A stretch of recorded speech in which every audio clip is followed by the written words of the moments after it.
I know I have weird camera lighting issues today. Welcome to Colorado. We don't have fall. We just summer, week of leaves falling, and then it's winter. My cat is currently sniffing at the iPad, which I'm recording this on. And the iPad doesn't have a wonderful way to battle lighting problems. My cat is so distracting.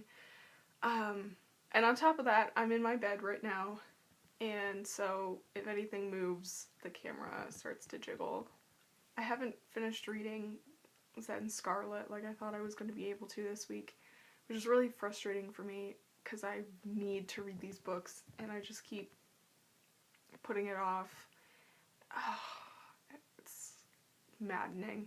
Book reviews not coming along so well. I haven't read anything, so yeah, that's the problem.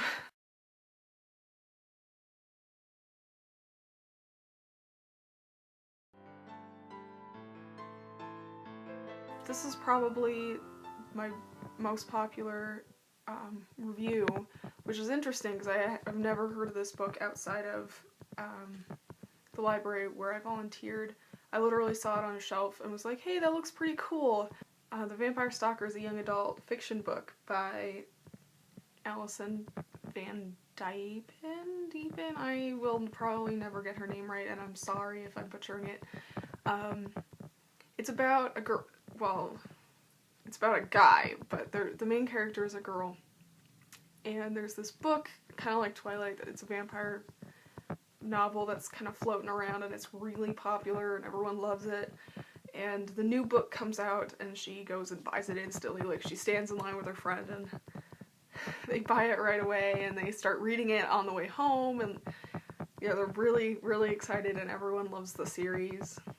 So the series is called Otherworld, and it's exactly like Our World, except for it's kind of like the industrial age never happened, so they're further behind as far as like machine workings go. The setting is in Chicago. It's not that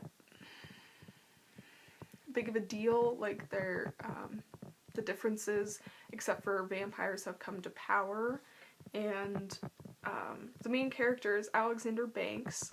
He's supposed to be this really attractive stud. So I think like 4 pages in or something, she's walking home with the book, and she gets to her apartment building, and there's this guy who reminds her exactly of the main character of the series, and it kind of freaks her out a little bit, of course. And he has no idea what happened, and he doesn't know how to get back or anything, so she kind of has to take him under her wing. And hilarity and confusion ensues. The book is targeted mostly towards younger teens, I think. Maybe early high school, late middle school. About halfway through, she kind of had this brilliant idea and went with it, and I really liked it. The first part was a little boring. It was more like some girl's little fantasy, and then science came in and it got a little more complicated and a lot more interesting for me. It wasn't a short book, but I could have finished it in a day. I think I started reading it one day, and I ended up spending like 3 or 4 hours trying to finish the last like 3/4 of the book or something. I could have finished it in a day if I really wanted to, if I, just sat down and read it. She used wonderful imagery throughout the novel. It really brought the scenes to the mind's eye. I didn't particularly like the author's word choice. It was a little like she was trying to keep it dumbed down. I don't know, it just felt like she struggled with keeping the language at a younger level to appeal to more readers, and I feel like she could have broadened the horizons a little bit with that one. But she came up with a wonderful storyline. Like, I know a couple books where the characters jump out of the pages, like the Inkheart series. If you read the books, the characters come out, but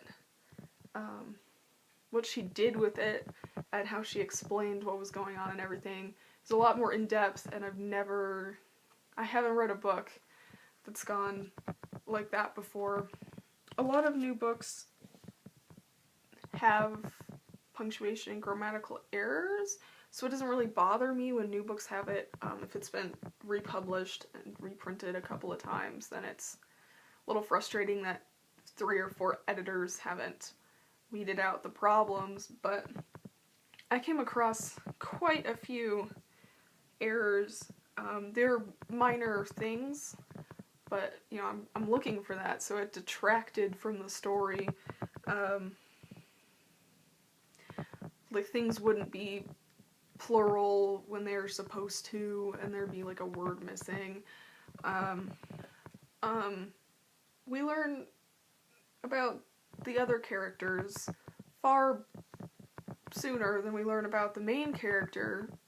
It was really weird. I don't know how long it took for me to even realize what the main character's first name was. Only develop her character through dialogue. They don't really talk about her as a person. Alexander's physical character is explained like right off the bat because he's the main character in the, you know, popular book series, but his personality comes along through his actions and some of the stuff that he says.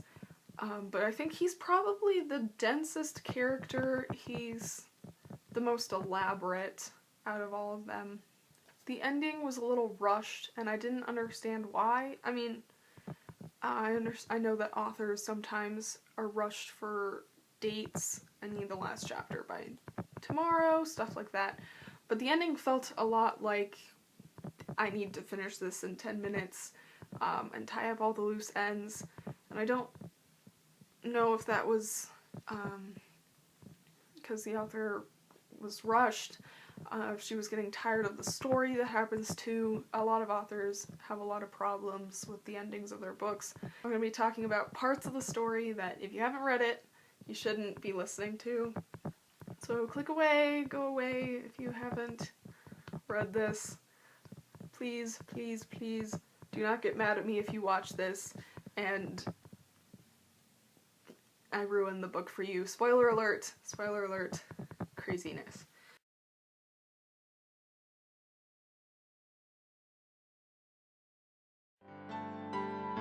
I have notes, pages of notes starting here, pages of notes.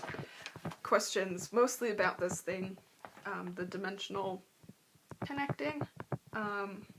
It was really unique. I've never read a book. A lot of books talk about books connecting to books, and so, or like paintings connecting to paintings, stuff like that, works of art, but her way of explaining it, like she had scientific methods to back it up, and I was really impressed. So the relationship between Alexander and Amy, that developed really quickly for me. I understand that when you're in high school, relationships progress fairly quickly.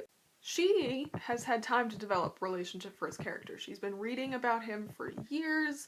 She knows all about him. She knows about his character, his personality, his friends, his family. She knows everything there is to know about him, what kind of foods he likes, all of that junk. He knows nothing about her, and like he seemed to fall in love with her way too quickly for me.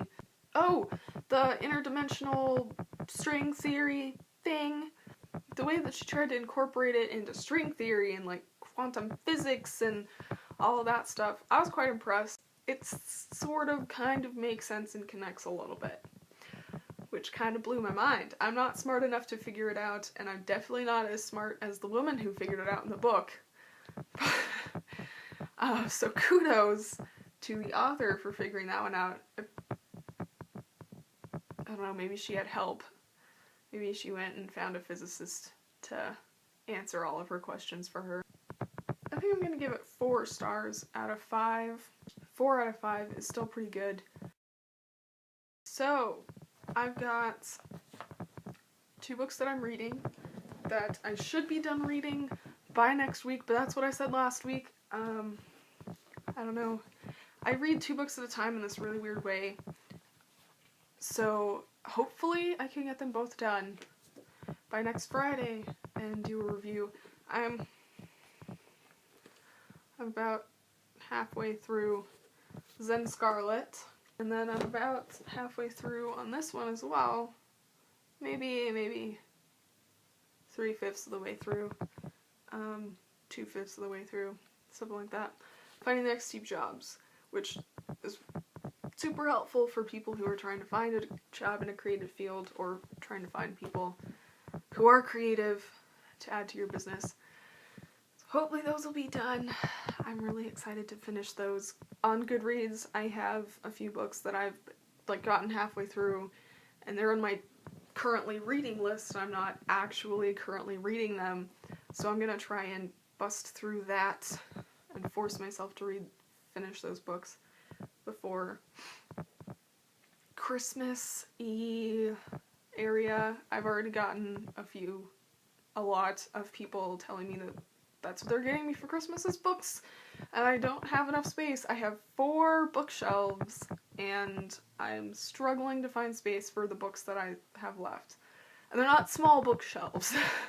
Follow me on Goodreads for a list of what I'm currently reading and what I plan to read. I usually put updates every day for at least 1 book, sometimes 2, especially now that I'm reading 2 at once. Subscribe if you feel interested. Please don't get mad at me for spoilers if you didn't pay attention to the spoiler alert.